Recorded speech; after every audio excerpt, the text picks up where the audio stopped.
Ameerikaan hojjettoonni biyyattii imbaasii USA Israa'el jiru gadhiisanii akka ba'an ajajuun gabaafame.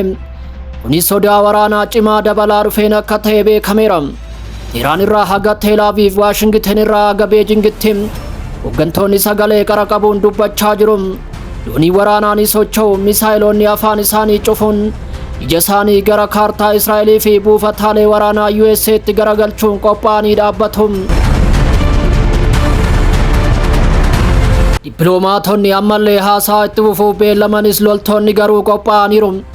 Teel Aviv fi Yerusaalem keessatti yaaddoon dabalaa kan jiru yoo ta'u sodaa cimaan akka jiru himameera.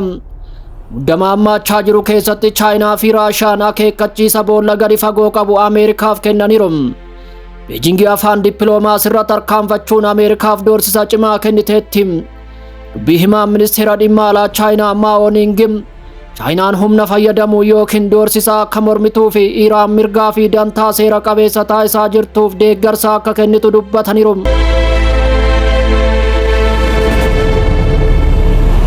Waldhabdeen Ameerikaa fi Iraan mata duree oduu irratti olaantummaa kan qabu yoo ta'u, waraanni naannolee addunyaa hedduu keessatti babal'ateera. Paakistaan haleellaa Afgaanistaan dachee ishee irratti taasisteen booda haleellaa qilleensaa cimaa magaalaa guddoo Afgaanistaan Kaabulii fi kanneen biroo irratti raawwatteetti. Ministeerri waraanaa Paakistaan waraana guutuu Afgaanistaan waliin jalqabuu ifatti labsaniiru. Gama biraatiin baha Eeshiyaatti hoogganaan Kooriyaa Kaabaa Kim Joong Un biyyi isaanii Kooriyaa Kibbaa guutumatti balleessuu akka dandeessu akeekkachiisaniiru. Dabalataanis Ameerikaan imaammata diinummaa akka dhiiftu gaafachuun mataa boombii niikuleeraa dachaan oomishuuf waadaa galaniiru.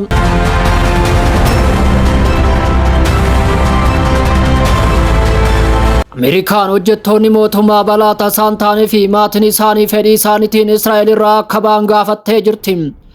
Kunis waldhabdeen naannoo qarqaratti dhiyaachaa waan jiruuf yaaddoo gadi fagoo ta'e agarsiisa.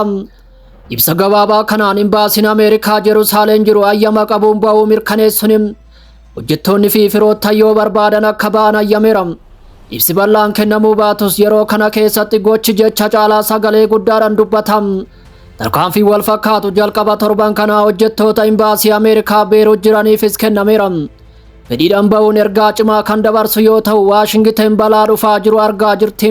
Mariin niikuleeraa kamisa darbe adeemsa tokko malee kan xumurame yoo ta'u dippiloomaasiin dhiphachuuf mirkanaa'uu dhabuun duumessa keessaa ulfaatee mul'ata. Marii yeroo dhaabbatu shallaggii waraanaa saffisaa waan dhufe fakkaata. Ameerikaan waggoota dhiyoo asitti bobbaa waraanaa guddaa naannichatti ijaartee jirti. Iraan ammoo akeekkachiisa cimsitee jirti. Yoo haleellaan irra ga'ee buufataalee Ameerikaa rukutuuf doorsisteetti. Biyyoota lamaan gidduutti abiddi kamiyyuu saffisaan Israa'el liqimsuu akka danda'u dubbatameera. Iraanis dheekkamsa jalqabaa Teel Aviv irratti akka tuftu irra deddeebiin himteetti. Yaadannoo waldhabdee guyyoota 12 Iraan fi Israa'el gidduutti mudate ammallee bu'aan isaa itti fufeera. Waldhabdeen itti aanu bal'aa saffisaa fi baay'ee kan nama gaddisiisu ta'uu akka danda'u sodaan jiru dabaleera. Guutummaa naannichaa keessatti biyyoonni biroo of eeggannoo fudhachaa kan jiran yoo ta'u godaantota ofirraa baasu. Miila dippiloomaasii hir'isuu lammiileen imalarraa akka of qusatan akeekkachiisu. Iraan irraa haga Teel Aviv, Waashingten irraa haga Beejingitti hooggantoonni sagalee qara qabuun dubbachaa jiru. Doonii waraanaa ni socho'u, misaayiloonni afaan isaanii cufuun ija isaanii gara kaartaa Israa'elii fi buufataalee USA'tti garagalchuun qophaa'anii jiru. Dippiloomaatonni ammallee haasaa itti fufuuf beellamanis loltoonni garuu qophaa'aniiru.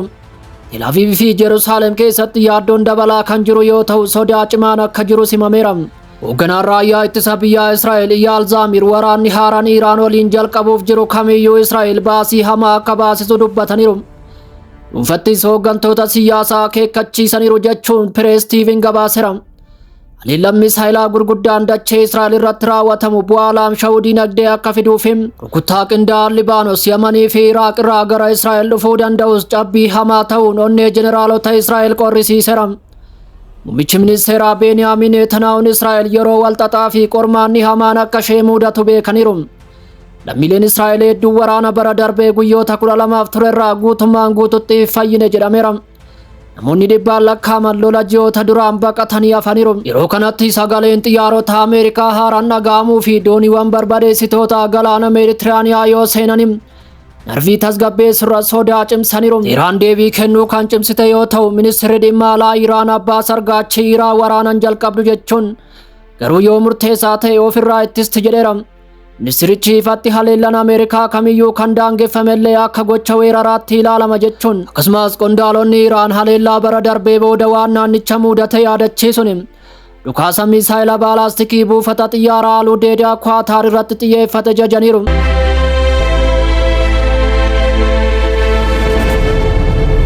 Muddama hammaachaa jiru keessatti Chaayinaa fi Raashiyaan akeekkachiisa boolla gadi fagoo Ameerikaaf kennaniiru. Beijing afaan dippiloomaasii irra tarkaanfachuun Ameerikaaf doorsisa cimaa kenniteetti. Bihimaa ministeera dhimma alaa Chaayinaa Mao Ning Chaayinaan humna fayyadamuu yookiin doorsisa akka mormituu fi Iraan mirgaa fi dantaa seera qabeessa taasisaa jirtuuf akka deeggartu dubbataniiru. Dabaluunis weerarri Ameerikaa naannicha gara boolla tilmaamuu hin dandeenyetti gadi buusa jechuun Chaayinaan gocha Ameerikaa naannichatti taasisaa jirtu harka marattee akkan ilaalle jala sararuun michuu tarsiimoo ishee Iraan waliin akka dhaabbattu mirkaneessiteetti. Raashiyaan gama ishee wallabdeen daangaa qaxxaamuru naannicha keessattis ta'ee bakka biraatti hatattamaan akka dhaabbatu gaafachuun bakka barbaachisaa ta'etti gidduu seenummaan akka jiraatu ibsiteetti.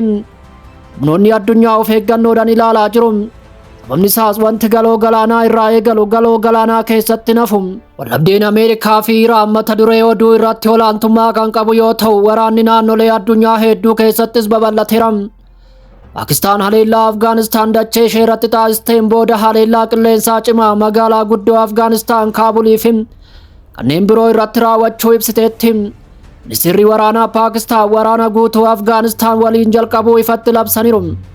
Arba ilkaan hin qabne jedhamuun kan hamatamu dhaabbanni mootummoota gamtoomanii yaaddoo guddaa akka qabu ibseera. Gama biraatiin ba'a Eeshiyaatti hoogganaan Kooriyaa Kaabaa Kim Joong-un biyyi isaanii Kooriyaa Kibbaa guutumaan guututti akka barbadeessitu akeekkachiisaniiru. Dabalataanis Ameerikaan imaammata diinummaa akka dhiiftu gaafachuun mataa boombii niikularaa dachaan oomishuuf waadaa galaniiru.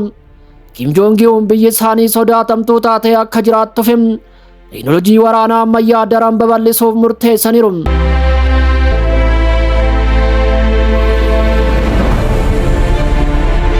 Ardiilee hunda keessatti qilleensa walxaxaa bubbisuu fi daandii dhiphachaa jiru keessatti filannoon Tiraamp mata duree fuula jalqabaa irratti ciccimoo ta'anii mul'atu.